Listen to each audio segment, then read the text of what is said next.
Christmas dinner. My grandpa raises his glass and smiles across the table.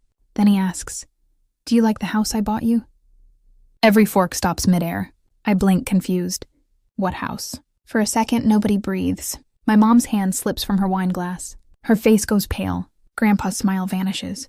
He pushes back his chair. The scrape cuts through the silence. "Show me the deed now." That's the moment everything breaks. But none of them, not even Grandpa, knows the truth yet. This dinner was set to expose what had been planned long before anyone sat down. 2 weeks earlier, I wasn't thinking about deeds or houses. I was thinking about overdue rent, mounting bills, and whether instant noodles could count as dinner 3 nights in a row. My Portland apartment was small, the heater rattling louder than my thoughts. Still, it was mine, the one thing I paid for myself. Every December, my parents remind me that independence builds character. Their messages begin sweet and end with a jab. "You should learn to manage money like adults do," my mom writes after posting photos from a ski trip. I never reply. Silence keeps the peace in our family. Grandpa Edward Brooks was the only one who never made me feel small. Disciplined, fair, quietly powerful. When I was 22, he told me, "Someday I'll make sure you have a place of your own." I thought he meant advice. I didn't imagine an actual house. A week before Christmas, his voice sounded different when he called. "This year I have a special gift for you." I laughed it off. "Grandpa, you don't have to get me anything." He chuckled. "It's already done." I didn't think about it again until an email landed in my inbox days later. Subject line: "Congratulations on the successful sale of the Pacific Lane property." I almost deleted it as spam. Then I read the address. Pacific Lane. My heart thudded. That was the street Grandpa had once described, the place he said would fit my sunlight. I called Mom, keeping my voice light. "Did Grandpa ever buy a house on Pacific Lane?" Her pause was too long. Then she said, airy, "Oh, that. No, the market crashed that year. Nothing came of it." Her breath hitched. "Angelina, you shouldn't open things that aren't yours." And she hung up. For the first time, her calm sounded like fear. That night, I couldn't sleep. Every creak in my apartment felt like a whisper. They lied. I traced the email to a realtor in Lake Oswego. I called, pretending to be an interested buyer. The agent confirmed. The house was sold 3 years ago, under the name Thomas Brooks. My father. My hands went numb. My parents had sold it and never told me. When Grandpa called to confirm dinner, I nearly spilled everything, but I froze. I wasn't ready to break his heart. "Of course I'll be there," I said instead. "I'll bring dessert." I stared through the window at falling snow and city lights turning blurry. Clara texted, asking if I was okay. I typed, "I think my parents stole something that was meant for me." She replied, "Then make them hand it back themselves." I didn't answer. I closed my laptop and whispered, "Okay, Christmas dinner it is." 3 days before Christmas, I drove through freezing rain to Grandpa's office. His assistant, Sarah, greeted me with a careful smile, and something flickering in her eyes. "I just wanted to drop off his gift early," I said, holding a small wrapped box. She hesitated, then lowered her voice. "Mr. Brooks thought you'd already moved in." She slid a manila folder across her desk. "He talks about how proud he is that you finally have your own place," she said. The world tilted. "Pacific Lane," I repeated. She nodded. "He bought it 2 years ago. Said it was in your name. Said your parents handled the paperwork. He really believes you've been living there." She hands me a photocopy of the original deed. My name, bold and unmistakable. Tucked behind it is a sale agreement, signed by Thomas Brooks, my father. Outside, the cold hits like punishment. I sit in the car, gripping the papers until they crumple. I want to scream, but the only sound is the ticking turn signal. I call Clara. "They sold it," I say flatly. "They took what was mine and told him I had it." She is silent for a beat. "So what are you going to do?" I say, "I'm going to dinner." The next morning, I meet with Mark Steele, Grandpa's longtime attorney. I tell him only enough to make him frown. "Do you want me to protect your grandfather or expose your parents?" he asks. Both, I say in that order. When I leave his office, the rain has turned to snow. Portland looks clean and untouched, but I know better. Christmas night arrives, all gold light and quiet tension. The Brooks family sits at a table too long for the number of hearts that still care. Laughter drifts like stage smoke. I sit across from my parents and listen to stories about investments and vacations. Every word scrapes at me. Grandpa sits at the head of the table, the only smile that looks real. He asks about my work.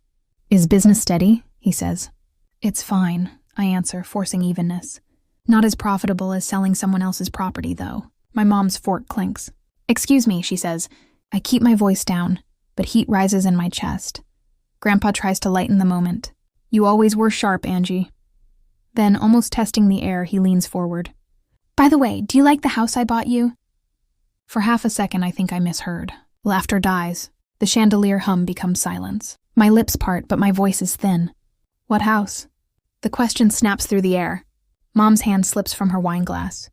Red spills across the tablecloth like blood on snow. Dad's jaw goes rigid. Grandpa's confusion curdles into anger. Show me the deed, he says. Dad starts to answer, voice trembling. This isn't the time. Grandpa cuts him off, calm and sharp as glass. It's exactly the time. I trusted you to manage that property for her. Mom's voice cracks. Edward, please. He stares at her. Don't insult me with another lie. Sarah appears at the doorway and hands Grandpa a brown envelope. He calls Mark. In minutes, Mark arrives, briefcase in hand. He spreads documents across the table. I watch my parents' faces drain of color. Mark points to the first page. This is the original purchase deed. Buyer, Angelina Brooks, signed and notarized. He flips to the next page. This sold 3 months later by Thomas Brooks. Transfer of funds confirmed here. Grandpa's hand shakes as he traces the signatures. You sold her house? He whispers. Dad swallows. We were only managing it. Managing what? I snap. A chance for me to have something of my own so I wouldn't have to keep needing you. Mom reaches for me, desperate.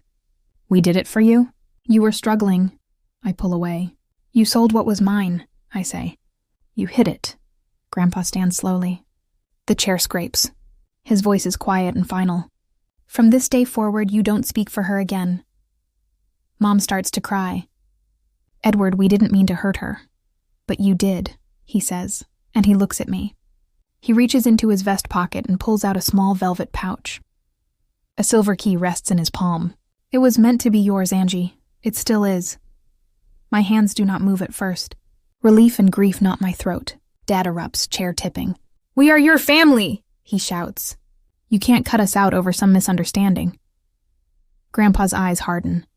You're right. Your family, but not mine. Silence rings louder than shouting. Mom pleads, Angelina, please tell him we can fix this. I look up, steady. You can't fix something you sold. Mark gathers the papers. We'll start rehearings in the morning. Sarah stands behind Grandpa, unreadable. He exhales long and heavy. Merry Christmas, he says softly, not to them, but to me. He rests his hand on my shoulder, the same hand that once taught me how to draw straight lines. You always did have an eye for balance. Mom covers her face. Dad turns away. Their excuses no longer carry weight. I hold the key, cold in my palm. The tree lights flicker. The room smells of pine and betrayal. I expected revenge to feel fiery. Instead, it feels quiet, like the end of a long, sad song. Outside, the night air slices my cheeks. Snow drifts onto the porch railing. Through the window, I watch Grandpa stand tall, a silhouette against warm light. My parents sit small and silent, trapped in their own lies. I whisper, almost a prayer. They wanted me to earn my life. I just did. Then I walk into the snow. Free, cold, awake. The next morning, the house is quiet. No one mentions the night before, but everyone feels its weight. My parents' car is gone by sunrise. Grandpa finds me in the sunroom with a cold cup of coffee. His movements are slower. I gave them too much trust, he says softly. I thought money could keep us honest. I shake my head. You believe the best in them. That's not a mistake. He slides an envelope across the table. Inside, fresh papers. My name at the top. I had Mark redo everything last night, he says. It's official. The house is yours and theirs will be handled separately. My throat tightens. I don't even know if I want it, I say. He smiles, tired but warm. You don't have to move in right away. Just know it's waiting, like I will be whenever you need me. Word ripples through Portland business circles. Thomas and Lillian Brooks are quietly removed from several boards. The family's reputation gets a crack, but no one outside knows the real story. I don't feel triumphant. I feel lighter. Over coffee, Clara tells me, you didn't win anything. You just stopped losing yourself. That's what winning looks like. A week later, I drive to Pacific Lane. The street is quiet. Evergreens dusted in snow. The house stands there, white with tall windows and an open porch. I hold the silver key up to the morning light, step to the door, and turn it. For the first time in years, I don't feel like someone's daughter, someone's disappointment. I feel like me. Justice doesn't all.